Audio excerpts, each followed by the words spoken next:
नमस्ते. आपलं अरविंद गणेश दामले चॅनलमध्ये स्वागत आहे. मी अरविंद दामले आपल्यासमोर प्रस्तुत करीत आहे माझ्याच काही मराठीतील कविता. हा आहे ह्या कवितांच्या सत्राचा 418वा भाग. ह्या आपल्याला पसंत पडल्या तर चॅनेलला सबस्क्राईब करा, लाईक करा, शेअर करा आणि बेल आयकॉन दाबायला विसरू नका. तर माझी पहिली मराठीतील कविता आहे. एका शिक्षकाने विचारले, गुरु नानक, येशू ख्रिस्त आणि गौतम बुद्ध यांच्यात काय साम्य आहे? एका विद्यार्थ्याने उत्तर दिले, तिघांचाही जन्म सुट्टीच्या दिवशी झाला होता. दुसरी कविता आहे. एका विद्यार्थ्याने विचारले, आपण 2 ऑक्टोबर महात्मा गांधींसाठी साजरा करतो, 14 नोव्हेंबर पंडित नेहरूंच्या आठवणीत साजरा करतो, 25 डिसेंबर येशू ख्रिस्तासाठी साजरा करतो. आपण आपल्या स्वतःसाठी केव्हा साजरा करावा? शिक्षक म्हणाले, हो, तो पण दिवस ठरलेला आहे. स्वतःसाठी 1 एप्रिल हा दिवस साजरा करावा. आता पुढची कविता आहे. हनुमान चालीसावर आधारित चौपाई क्रमांक 33 वर. राम रसायन तुमरे पासा, सदा रहो रघुपती के दासा. तुम्ही सदैव रामाच्या शरण गेलेले असता आणि म्हणून तुमच्याकडे सर्व रोगांवर रामबाण असे औषध राम नाम हे आहे. राम नामाचे खजिना तुझ्या जवळ बाळगशील, युगायुगात तू रामाचा उत्तम दास ठरशील. नारद मुनी काशी राजांना नुकतेच भेटले होते, त्यांच्या बोलण्याने काशीराज गोंधळात पडले होते. सगळ्यांशी आदराने वागा संत सांगत होते, पण नारद त्याच्या उलटे सांगून गेले होते. संतांच्या मनात काय असते काही समजत नव्हते, काशीराज काही करण्याचेच मग टाळत होते. त्यास वाटले नारदा समजण्या काहीतरी करावे, आणि नारदा विरुद्ध विचार येणे थांबवावे.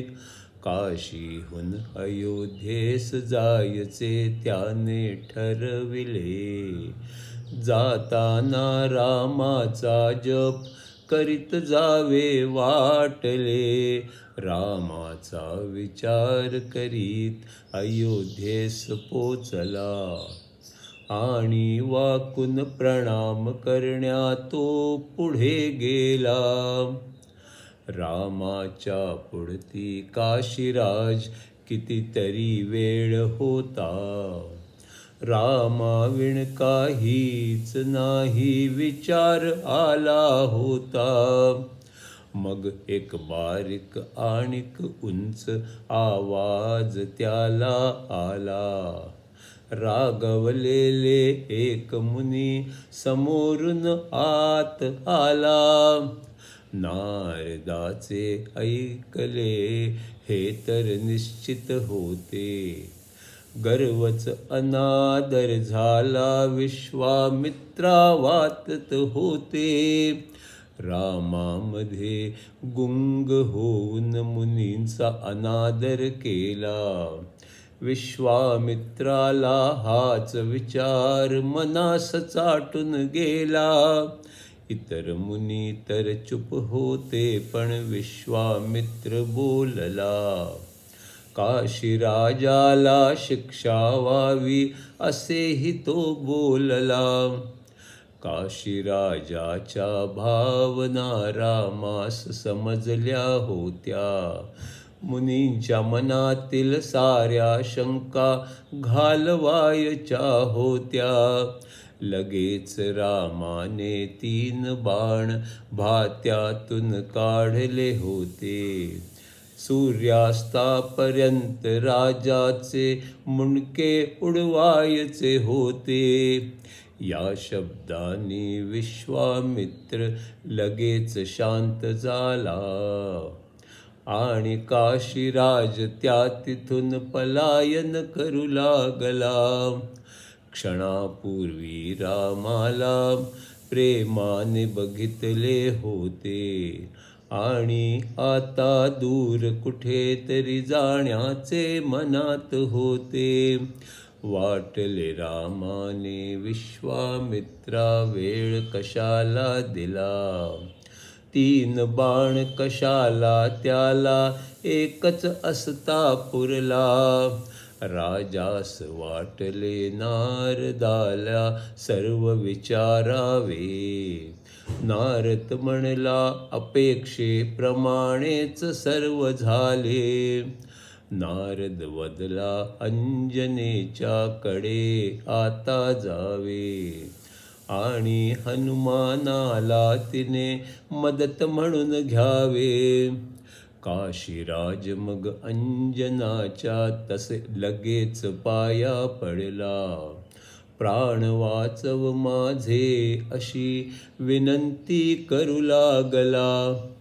अंजनाने हनुमानाला सर्व सांगितले. काशीराजाचा जीव वाचव थोडक्यात सांगितले. काय झाले भय कसले हनुमानाने विचारले. त्या मारायची आज्ञा रामाची राजाने सांगितले. आता काय करावे हनुमान गोंधळून गेला. रामाविरुद्ध जावे कसे त्याने विचार केला. रामाची आज्ञा न जाणून अंजनाने आज्ञा केली. अंजनेची आज्ञा पुत्राला शिरसावंद्य होती. काशीराज व हनुमान दोघे जप करीत होते. त्यासाठी नदी तटावर दोघे गेले होते. सूर्यास्ताचे वेळी रामाचा बाण सोडला गेला. शरयू नदी तटाकडे बाण वेगाने सरळ गेला. दोघांचा रामाचा जप वेगाने होत होता आणि 1 इंचावर बाण अचानक थांबला होता. राजाने बघितले त्या बाणाला एका शक्तीने धरले. 2 तुकडे करून त्याचे नदीत टाकून दिले. क्षणात एका दुसरा बाण सळसळत आला. जपही त्यांचा जोरामध्ये सुरूच राहिला. राजाला जाणीव झाली हनुमान जवळ आहे आणि त्याने हाताने बाण धरला आहे. राजाच्या प्राणाला त्याने असेच वाचविले. 3ऱ्या बाणालाही त्याने सहज धरून ठेवले. राजा खुश झाला. उडीने शरयू मध्ये गेला.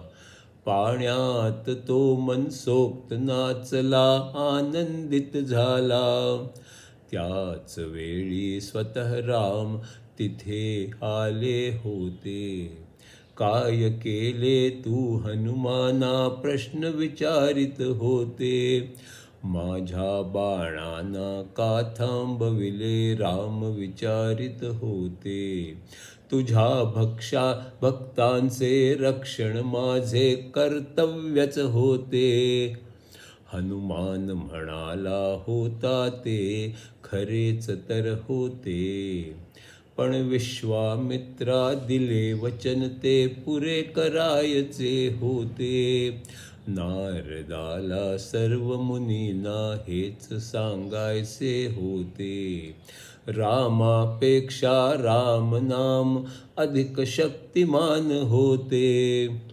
विश्वामित्राचे चरण रामाने धरले होते. राजाला माफ करा ऐसे रामाने विनविले होते. हनुमान सर्वत्र जात होता, स्वतःला बाण मानित होता. धनुर्धर आणिक कोणी आहे हेही म्हणत होता.